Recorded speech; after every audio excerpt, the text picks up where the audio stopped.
आदरणीय श्रोतागण, देखिए, आयुर्वेद के विषय में लोकोपकार के लिए जो नई नई जानकारियां हैं तो वो साझा करने आपके साथ साझा करने के लिए हम प्रतिबद्ध हैं। तो उस कड़ी में जो गृहदर्शी होती है, साइटिका रंगड़बाई जिसको कहते हैं, तो उसके विषय में आज अति संक्षेप में प्रकाश डालेंगे, लेकिन जानकारी विशेष महत्वपूर्ण है ऐसा पूरा विश्वास आपको दिलाते हैं। आजकल हमारे पास भी आते हैं तो जो वात से पीड़ित, वात व्याधियों से पीड़ित रोगी हैं, चाहे वो घुटने का दर्द है या अन्य वो है वात विकार ऐसा है, तो उसमें एक वो कंप्लेंट सभी कर रहे हैं, शिकायत कर रहे हैं वो कि ऐसे दर्द शुरू होता है बटक से और फिर जांग से होता हुआ और ऐसे उरु आदि से और वो पिंडली से होता हुआ नीचे जाता है। तो यही रंगड़बाई की वो लक्षण है ये। तो ये विशेष इस पर वो करना चाहिए चिंतन कि अब यह देखने में ज़्यादा मिल रहा है एकदम से अनेक ऐसे जो वात व्याधियों से पीड़ित हैं, घुटना के दर्द आदि से। तो ये एक तो जो यज्ञ नहीं हम करते, निश्चित रूप से उसका भी वो है, चाहे चरक हो, ग्रंथ सुश्रुत हो, जो आयुर्वेद के मुख्य ग्रंथ हैं, वो यज्ञ का वो सदाचार का जो नियम पालन है उसमें यज्ञ का वो कहते हैं कि व्यक्ति को यष्टा यज्ञ करने वाला होना चाहिए।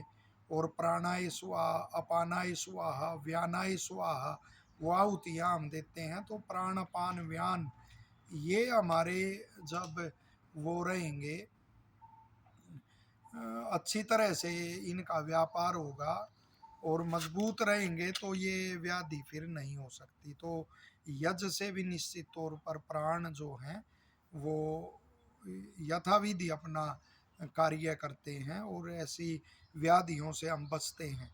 दूसरे, हम जो आयुर्वेद को जानकर उसका पालन नहीं करता, पहले तो इसको जानना आवश्यक है, फिर जानकर इसका पालन आवश्यक है, तो वो भी ऐसी व्याधियों से पीड़ित होता है। हमने पहले भी उल्लेख किया कि जो दही है वो बसंत में उसका वो किया गया है, बसंत और ग्रीष्म में, हैरानी होगी आपको, आश्चर्य, उसका निषेध ऋषियों ने किया है, शरद में भी और शिशिर में, वर्षा में और इनमें फिर उनका उसका वो सेवन आप कर सकते हैं, लेकिन इन ऋतुओं में तो उसका मना किया गया है। और ऐसे इस प्रकार के जो वात व्याधि से पीड़ित होते हैं उसको तो सेवन नहीं करना चाहिए, लेकिन फिर भी वो सेवन करते हैं।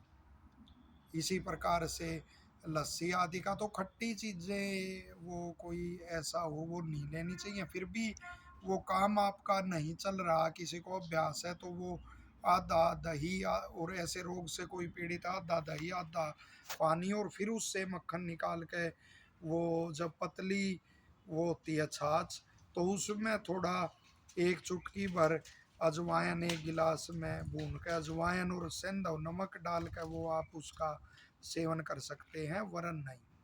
तो ये जो रंगड़बाई है उसकी वो लक्षण है वो बताया कि कैसे वो स्पीक प्रदेश है उससे वो पीड़ा आरंभ होगी और फिर कटी जो पिछला भाग है कटी का वहाँ पीड़ा जाएगी और जंघा से और उरु प्रदेश से होती हुई और वहाँ पिंडली से और नीचे तक पीड़ा जाएगी। तो निश्चित तौर पर वो आप उस समय रंगड़बाई से आप पीड़ित हैं। और एक और इसमें जो मूंग की दाल होती है, हरी दाल, तो उसका एक समय अवश्य आप प्रयोग करें। उसमें सौंठ, उबलते हुए सौंठ और काली मिर्च डाल के उसमें मूंग की दाल का प्रयोग करें, उससे भी आपको वो विशेष राहत मिलेगी। और जो कठोर सब्जियां होती हैं जैसे आलू है, अरबी है, भिंडी आदि है, तो इनसे बचें। और नरम सब्जियां हैं उनका आप प्रयोग करें। अनार बड़ा अच्छा वात रोगों में होता है, जो मधुर अनार होता है अच्छी तरह देखकर उसका सेवन करें, वो भी इसमें बड़ा ही अनुकूल रहता है। साथ में ठंडी और खट्टी चीज़ों से बचें और दही से वो परहेज रखें। बाकी जो ताज़ा निकला हुआ मक्खन है, दूध है, घृत आदि है, तो उनका ये आप सेवन कर सकते हैं। तो पूरी आशा है कि आपको ये जानकारी लाभदायक लगेगी और लोकहित में इसे साझा करेंगे। धन्यवाद।